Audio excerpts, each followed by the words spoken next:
Hello my dear students, how are you? First class, जबरदस्त, जिंदाबाद। आज एक इंपॉर्टेंट टॉपिक पढ़ेंगे जिसका नाम है वेलोसिटी एंड स्पीड। क्या पढ़ेंगे? Velocity and speed. सुबह मैं बाइक लेके जाता हूँ तो जाने के बाद मम्मी बोलती है कि 50 किलोमीटर के पर आवर के ऊपर मत उठाना। तो ये स्पीड जो 50 किलोमीटर पर आवर है वो क्या है, कैसे कैलकुलेट करते हैं, आज वही देखेंगे। So my dear students, welcome to SK Physics. Easy to learn, easy to achieve, and this is your teacher Sohail Ahmed. So my dear students, शुरू करते हैं। Chapter 3 motion in a straight line, इसका lecture number 2 है। आज पढ़ेंगे lecture number 2। तो मैं request करता हूँ 2 शुरू करने के पहले 1 जाके डिटेल्स देखो, उसके बाद आके 2 को शुरू करो, तब सभी चीज आसानी से समझ में आएगा। और एक रिक्वेस्ट है कि वीडियो को कट करके मत देखो, शुरू से लेके आखिरी तक पेन एंड पेपर से ध्यान से इत्मीनान के साथ देखो, तब मजा मिलेगा। फिजिक्स का एग्जैक्ट मजा तब मिलेगा। कट कट करके देखोगे तो कुछ समझ में नहीं आएगा। सो माय डियर स्टूडेंट्स, यहाँ पे जो motion in a straight line, ये जो मोशन है, मोशन मतलब क्या है, पहले क्लास में हम लोगों ने डिस्कस किए हैं। किसी ऑब्जेक्ट का उसका पोजीशन चेंज होना with respect to the surrounding. जैसे मेरा पोजीशन चेंज हो रहा है with respect to the surrounding, this is known as motion. तो यहाँ पे मेरा एक गाड़ी है जो स्ट्रेट रास्ते से चल रहा है। ये गाड़ी स्ट्रेट रास्ते से चल रहा है, मतलब इसका पोजीशन चेंज हो रहा है with respect to the surroundings. यहाँ पे सराउंडिंग के हिसाब से चेंज होगा तो इसको बोलेंगे मोशन। अगर एक ही एक्सिस है, उसको आइडेंटिफाई करने के लिए, इसका पोजीशन को समझाने के लिए अगर खाली एक ही एक्सिस लगता, चाहे एक्स एक्सिस, चाहे वाई एक्सिस, चाहे जेड एक्सिस, कोई भी एक ही एक्सिस जरूरी है, उसी को हम लोग बोलते हैं motion in a straight line या मोशन इन वन डायमेंशन। तो मोशन इन वन डायमेंशन का हम लोगों ने डिस्टेंस और डिस्प्लेसमेंट की न्यूमेरिकल्स किए थे। अभी यहाँ पे और एक न्यूमेरिकल डिस्टेंस और डिस्प्लेसमेंट का है जो अक्सर आपका नीट और जेडब्ल्यू में पूछा जाता है। तो यहाँ पे ये क्वेश्चन ऐसे है कि an object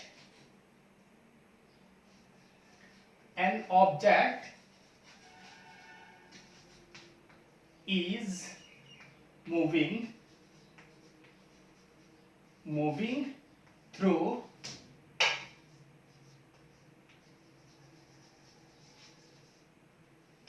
the circumference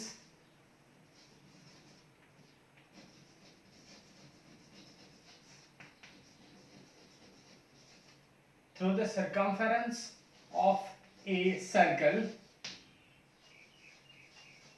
whose radius is r. Find the displacement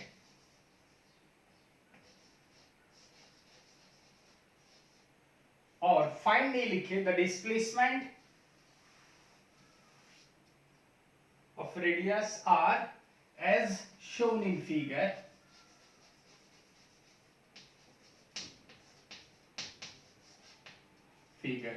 The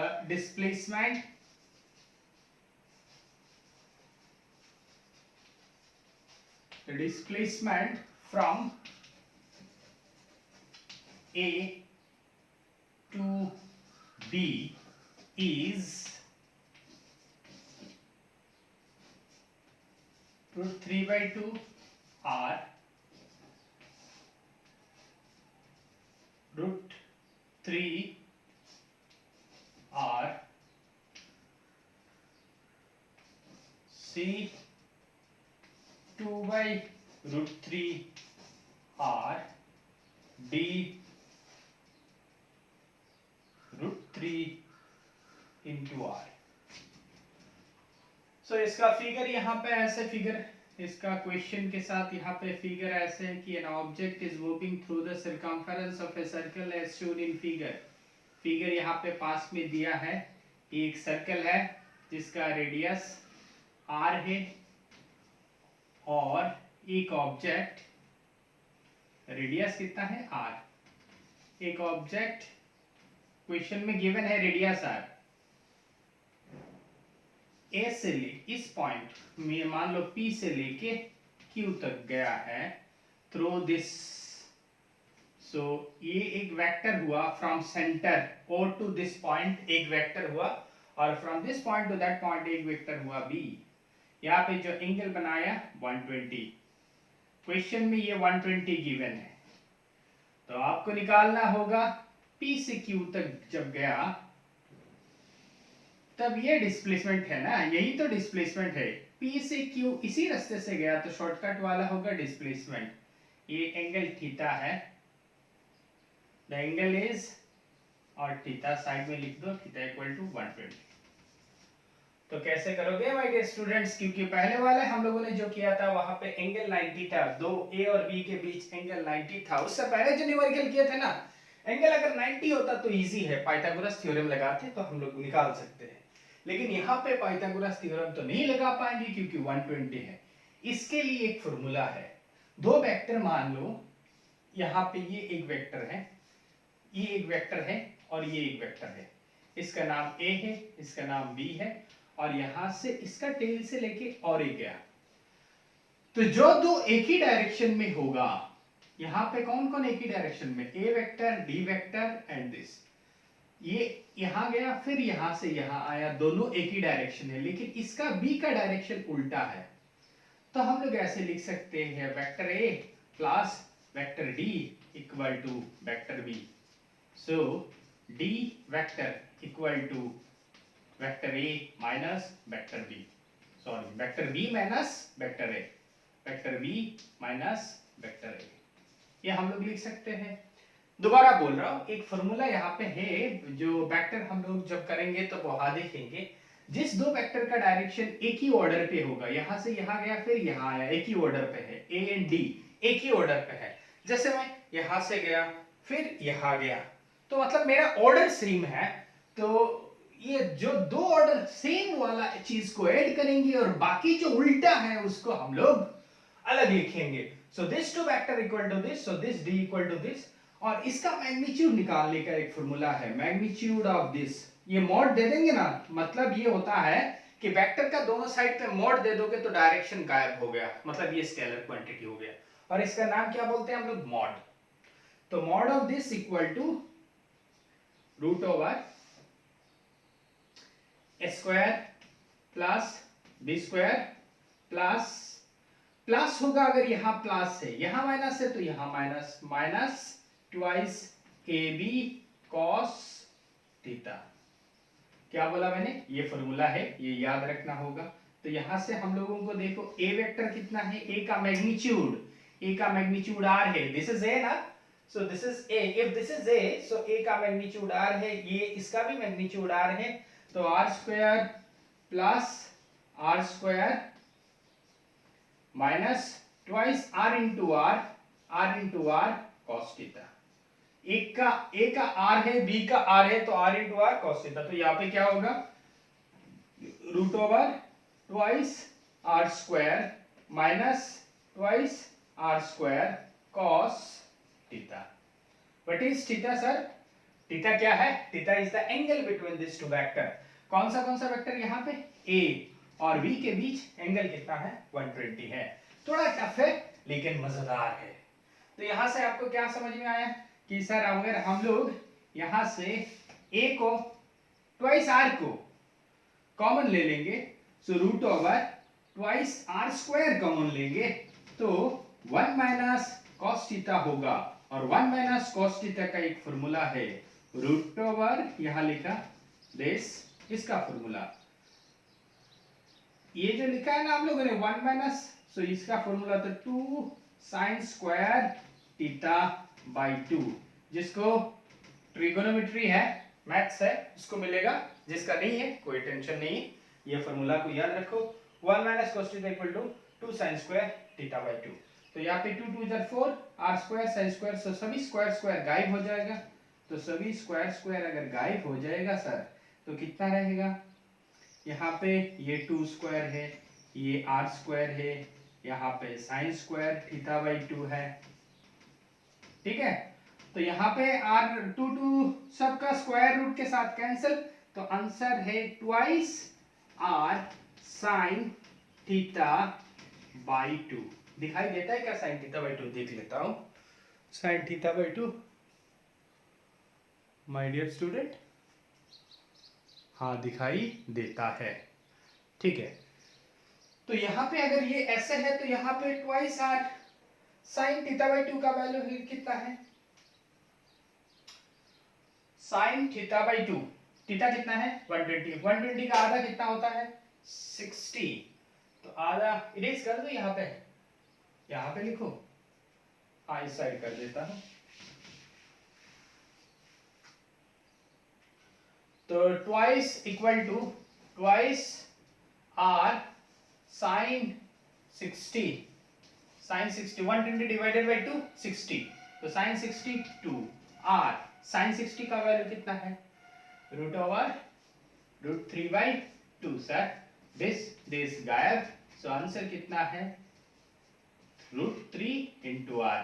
so root 3 into R कहाँ है? रूट 3 इंटू आर यहाँ पे रूट ओवर के अंदर है, तो ये आंसर सही है। तो याद रखना होगा कि इसका रिजल्टेंट हम लोग कैसे निकाले हैं। अगर फाइनल ये twice R sine theta by 2 याद रहेगा तो काम बन गया, ठीक है।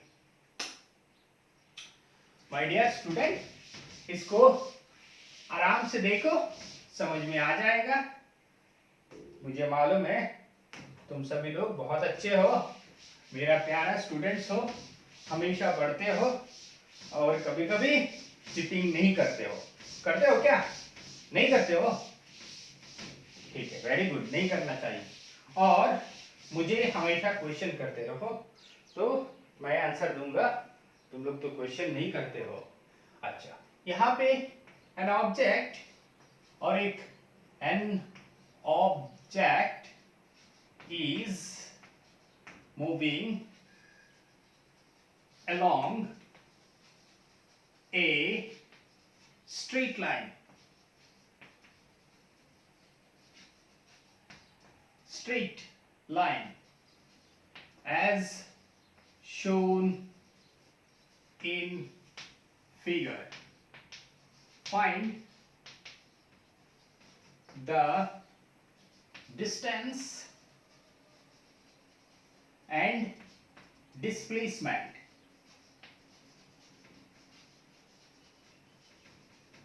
Find the distance and displacement at point P and Q. Question बोला है an object is moving along a straight line as shown in figure. Find the distance and displacement at point P and Q. दोनों point पे निकालना होगा। ये एक object है, इस पॉइंट का नाम और है, इस पॉइंट का नाम P है, इस बीच वाले पॉइंट का नाम Q है, ठीक है। यहां से इसका डिस्टेंस P से Q तक इसका डिस्टेंस मान लो 45 किलोमीटर या 45 मीटर, और यहां से इसका है 15 मीटर। तो इस P और इस पॉइंट में उसका डिस्टेंस एंड डिस्प्लेसमेंट निकालो, इजी है। At P distance equal to, P में डिस्टेंस कितना है मेरे भाई, यहां से ये ऑब्जेक्ट इस पॉइंट से और इस पॉइंट तक कितना डिस्टेंस, पाथ लेंथ कितना है 45, सो 45 मीटर, 45 मीटर। और इसका जितना डिस्प्लेसमेंट, डिस्टेंस जितना है उतना ही डिस्प्लेसमेंट होगा। यहाँ पे पाथ लेंथ, और एक ऑब्जेक्ट यहां से यहां गया, तो यहां से यहां मूव हुआ, जितना स्ट्रेट लाइन में है, जितना डिस्टेंस है उतना ही डिस्प्लेसमेंट है। सो डिस्प्लेसमेंट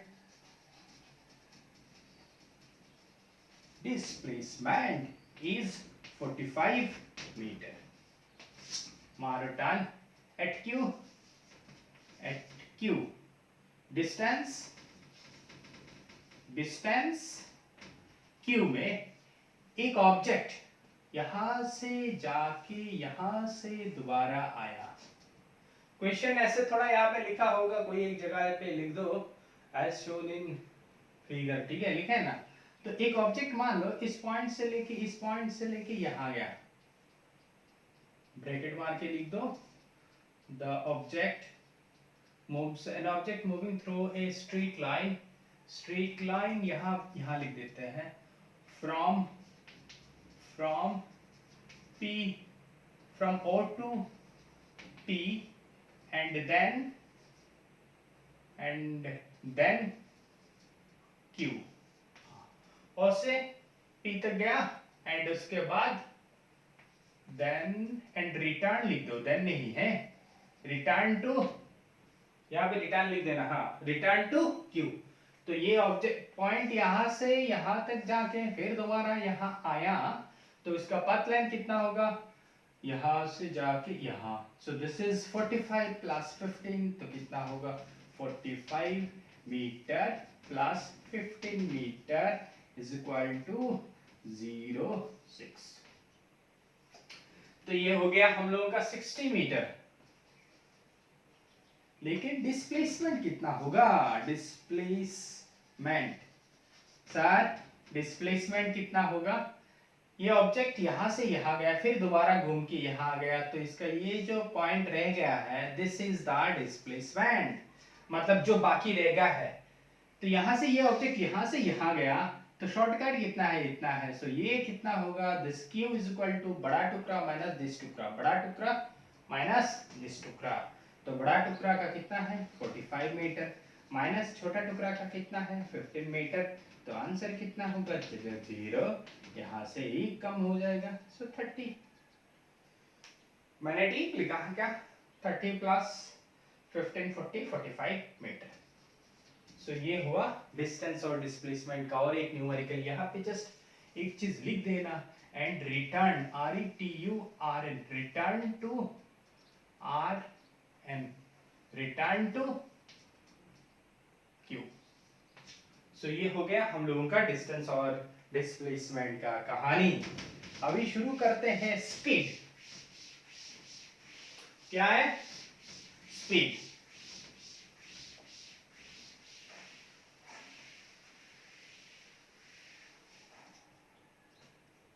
स्पीड, स्पीड क्या होता है, स्पीड, स्पीड मतलब एक ऑब्जेक्ट यहां से ये यहां गया, सो ये जो होगा ये होगा उसका पाथ लेंथ, मतलब डिस्टेंस, डिस्टेंस डिवाइडेड बाय यहां से यहां जाने में जितना टाइम लगा है उसी को हम लोग बोलते हैं speed. Distance divided by speed, distance को speed, distance divided by time, क्या क्या बोल देता हूं, distance divided by time is known as speed. So यहां पे स्पीड का definition it is defined as the distance, it is defined as the distance, distance का और एक नाम है path length, distance covered in 1 second. एक सेकेंड में जितना डिस्टेंस जाएगा, जितना डिस्टेंस कवर करेगा उसी को हम लोग बोलते हैं स्पीड। स्पीड का दो पार्ट हो सकता है, एक है AVERAGE एवरेज स्पीड, और दूसरा है instantaneous, instantaneous speed. Sir speed क्या, स्पीड मतलब टोटल पाथ लेंथ, जितना जगह गया उसी को टाइम से डिवाइड करो, जितना टाइम लगेगा उसी के नाम है स्पीड। जैसे यहां से मैं चलना शुरू किया और मैं पहुंच गया सिलचर हम लोगों का कॉलेज में। तो यहाँ पे जितना पथ होगा total path divided by time, उसी को बोलते हैं स्पीड। तो यहाँ पे एवरेज स्पीड कितना है, एवरेज स्पीड ये लिख लिया हो, हाँ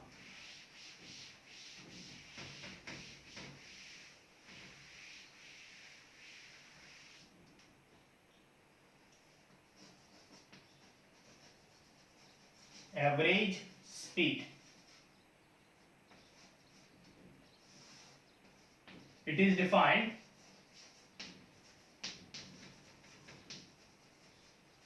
as the ratio between the total distance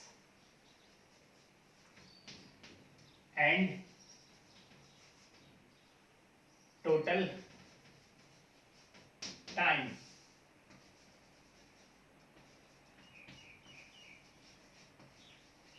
total time taken, average speed, या ऐसे मार दोगे तो भी बन जाएगा ये average speed is equal to, कहा लिखूं यहां लिख देता हूं, equal to total distance by total time.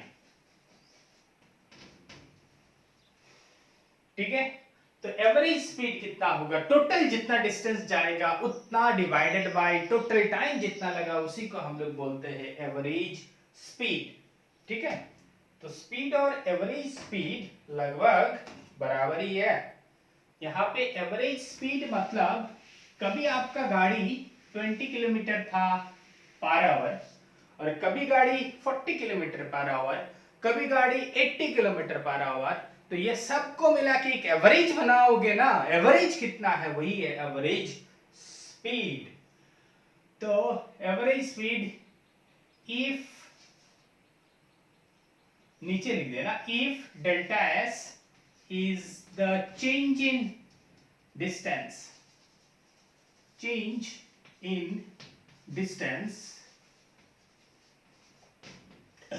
and delta t is the change in time, then average speed is equal to delta s by delta t।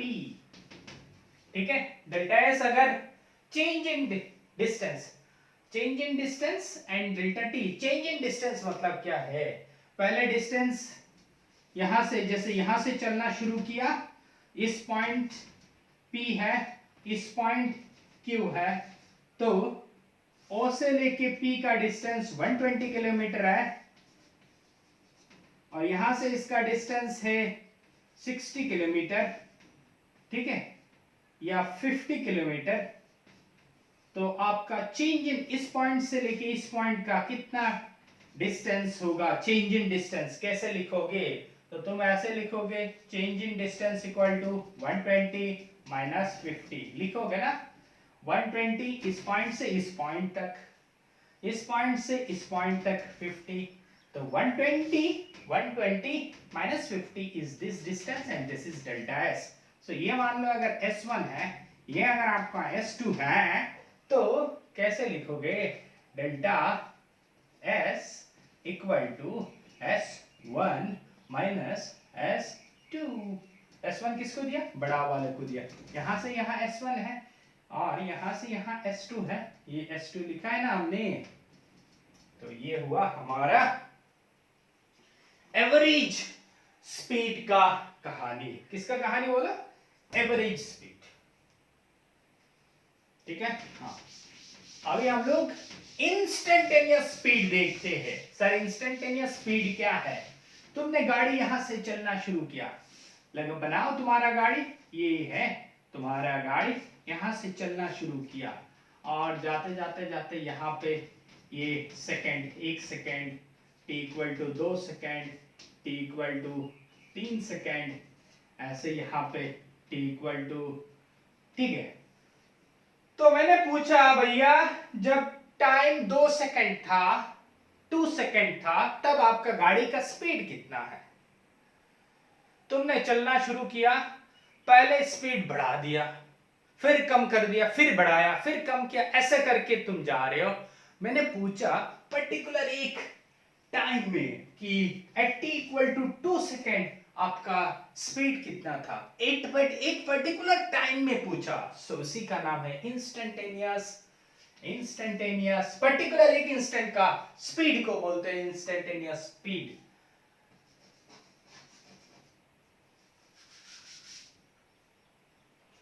क्या बोला मैंने कि पर्टिकुलर, सर इंस्टेंटेनियस स्पीड वो होता है कि पर्टिकुलर एक instant पे अगर स्पीड पूछोगे तो उसी को हम लोग बोलेंगे INSTN instant, TANEOUS instantaneous speed. So क्या लिखोगे, it is defined, is the, ये इरेज कर देता हूं, it is defined, it is defined as the speed of an object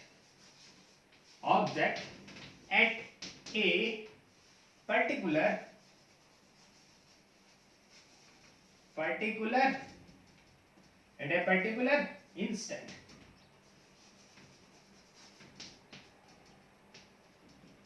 So instantaneous speed क्या है, एक पर्टिकुलर इंस्टेंट का स्पीड का नाम है इंस्टेंटेनियस स्पीड।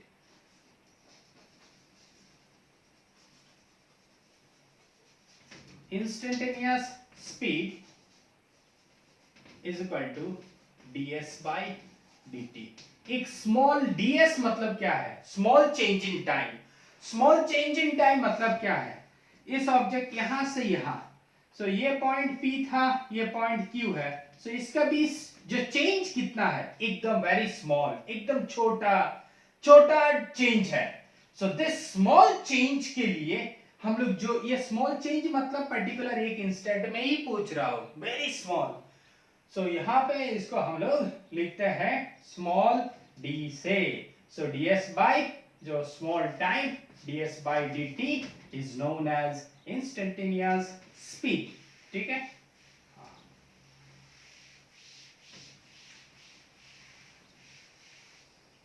उसके बाद क्या लिखेंगे, स्पीड, यूनिट स्पीड का, यहां पे यूनिट क्या होगा, यूनिट, ऐसे क्यों लिख रहा हो, SI यूनिट ऑफ स्पीड ऐसे लिख देता हूं, CGS unit of speed, SI यहां पे पॉइंट मार के लिख दो, SI unit of speed is equal to, SI unit क्या है, स्पीड क्या है, बोले sir speed equal to distance speed s equal to distance by time. Sir distance कैसे मेजर करेंगे, माय डियर स्टूडेंट, डिस्टेंस तो मीटर से ही मेजर करोगे, मीटर स्केल से ही तो डिस्टेंस, हम लोग डिस्टेंस मेजर करते हैं, और टाइम तो सेकंड में। सो क्या होगा, मीटर पर सेकंड, मीटर बाई सेकंड को ऐसे लिखते हैं, माइनस देखिए, और इसका CGS unit, CGS unit of speed. CGS unit sir metre को CGS सिस्टम में सेंटीमीटर होता है, divided by second, centimetre per second, divided by को ऐसे लिखते हैं पर सेकंड, तुम लोगों को मालूम है। इसका डायमेंशन क्या होगा, dimension DIMENSION, dimension of speed. Speed का dimension my dear student m0 l1 to the power -1, और ऐसे थर्ड ब्रैकेट में लिख दो, कैसे m1 speed equal to distance मतलब लेंथ से मेजर करेंगे ना। डायमेंशन तुम लोगों ने अच्छी तरह से पढ़े हो तो मुझे मालूम है तुम लोगों को आता है। डिस्टेंस मेजर करने के लिए तीन में कौन सा लगाओगे? मास, लेंथ, टाइम, तीन है ना फंडामेंटल क्वांटिटी। इस तीनों में तुम किसको लगाओगे डिस्टेंस मेजर करने के लिए? मास तो नहीं लगाओगे, सेकंड तो नहीं लगाओगे, टाइम मेजर करने के लिए सेकंड होता है, तो लेंथ ही लगाओगे। तो length by time, length by time, तो m0 है L1 t to the power -1। हो गया, इरेज कर दो, कर दीजिए सर, कोई प्रॉब्लम नहीं, कोई टेंशन नहीं है। उसके बाद स्पीड, स्पीड हो गया तो बाद में वेलोसिटी, VELOCITY। अच्छा, स्पीड में एक चीज मैंने नहीं लिखा, नीचे स्टार मार्क करके लिख दो। It is a scalar, SCALAR, scalar quantity. ये एक स्केलर क्वांटिटी है। क्यों? क्योंकि स्पीड का कुछ डायरेक्शन नहीं होता है। क्यों डायरेक्शन नहीं होता है मेरे डियर फ्रेंड्स, डियर स्टूडेंट्स? इसीलिए नहीं होता है क्योंकि डिस्टेंस का ही तो कुछ डायरेक्शन नहीं है। डिस्टेंस का अगर कुछ डायरेक्शन नहीं है, speed s equal to distance by time, ये डिस्टेंस का ही कुछ डायरेक्शन नहीं है, तो सर स्पीड का डायरेक्शन कहां से होगा? इसीलिए it is a scalar quantity. Next आते हैं वेलोसिटी। वेलोसिटी मतलब displacement bye time. Sir displacement is a vector quantity, so velocity will be also a vector quantity. So velocity क्या बोलेंगे? It is defined as the rate of change of displacement. It is defined as the rate of change of displacement. PLACEMENT। So rate of change of displacement लिखा है ना, मतलब time से divide देना होगा, rate of change of displacement. So यहां पे एक एग्जांपल, पुराना वाला ही एग्जांपल दे देते हैं। ये 0 है, यहां पे 2 मीटर, यहां पे 4 मीटर, यहां पे 6 मीटर, यहां पे 8 मीटर। ठीक है, एक ऑब्जेक्ट यहां से P तक गया, ठीक है, और एक ऑब्जेक्ट यहां से, नहीं, वही ऑब्जेक्ट एक बार P तक गया है, P तक गया मतलब इस पॉइंट तक, और दूसरा बार Q तक गया मतलब इस पॉइंट तक। तो अभी यहां पे देखो डिस्प्लेसमेंट उसका यहां से ऐसे गया, ठीक है। तो ये ऑब्जेक्ट यहां से यहां तक अगर ये S1 है, ये अगर S2 है, तो इस पोर्शन कितना होगा? अरे माय डियर स्टूडेंट्स, यहां तक S1 है, यहां तक S2 है, तो S1 minus S2, so delta S displacement equal to S1 minus S2, और उसी जगह डेल्टा T टाइम कितना होगा? T1 माइनस T2, सो T1 माइनस T2। मैंने क्या बोला? यहां से यहां तक डिस्प्लेसमेंट S1 है, यहां से यहां तक डिस्प्लेसमेंट S2 है, तो इस जगह का डिस्प्लेसमेंट कितना होगा? डेल्टा S इक्वल टू बड़ा वाला माइनस छोटा वाला, तो बड़ा वाला S1, छोटा वाला S2, तो S1 minus S2, this is delta S। therefore velocity is equal to delta S by delta T। ठीक है, हो गया। और एक है, अच्छा, यहां पे जो वेलोसिटी इक्वल टू लिखा है ना, इसको average velocity equal to delta S by delta T। Average velocity मतलब total displacement by total time. Total displacement Q से P तक टोटल डिस्प्लेसमेंट कितना है? ये डिस्प्लेसमेंट कितना है? ये डिस्प्लेसमेंट समझ में आ गया? सर बार बार मत बोलो, हम लोग को समझ में आ जाता है। चौक। हाँ, नेक्स्ट हम लोग average speed, average velocity.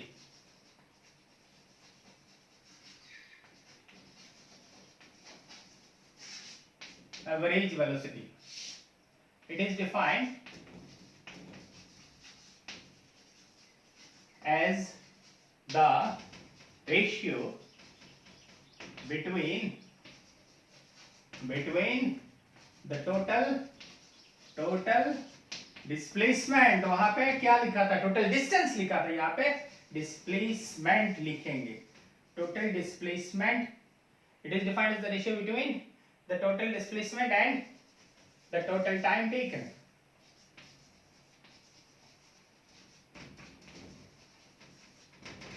total displacement divided by total time is average velocity. Therefore, average velocity v, velocity equal to change in displacement vector quantity divided by change in time. इसको भी ऐसे समझा रहा हूं, उसको भी ऐसे समझा रहा हूं. कोई दिक्कत होगा क्या? कोई दिक्कत नहीं होगा. अच्छा, दिक्कत होगा तो टोटल डिस्प्लेस नहीं, ऐसे ही रखने से अच्छा है, या टोटल डी दे देते हैं ना, ऐसे ही रखो, ठीक है. जो एक मतलब एक स्टैंडर्ड चीज जो सभी यूज करते हैं, इसीलिए हम लोगों ने इसको यहाँ लिखा. तो ये हो गया हमारा एवरेज वेलोसिटी का कहानी. इरेज कर दो, कर दीजिए सर, हम लोग बाद में लिख लेंगे. अभी आते हैं instantaneous. IN in STN, instant, TANEOUS, instantaneous velocity. It is defined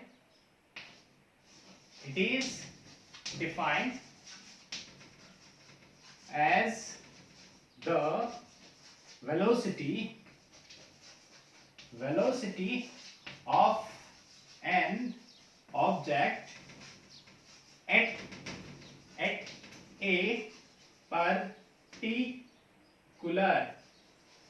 a particular instant. It is defined as the velocity of an object at a particular PRTICO.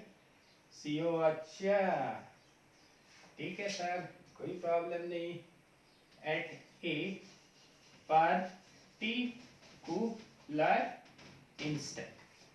एक पर्टिकुलर इंस्टेंट में, जैसे एवरेज, जैसे इंस्टेंटेनियस स्पीड बोला था ना, कि speed at a particular instant, मतलब 4 second में, 5 सेकंड में, 10 सेकंड में, या आपने चलना शुरू किया था सुबह 10 बजे, 11 बजे आपका स्पीड कितना था, 12 बजे आपका स्पीड कितना था. एक पर्टिकुलर इंस्टेंट के बारे में पूछ रहा हूं, इसीलिए इसका नाम होता है इंस्टेंटेनियस वेलोसिटी.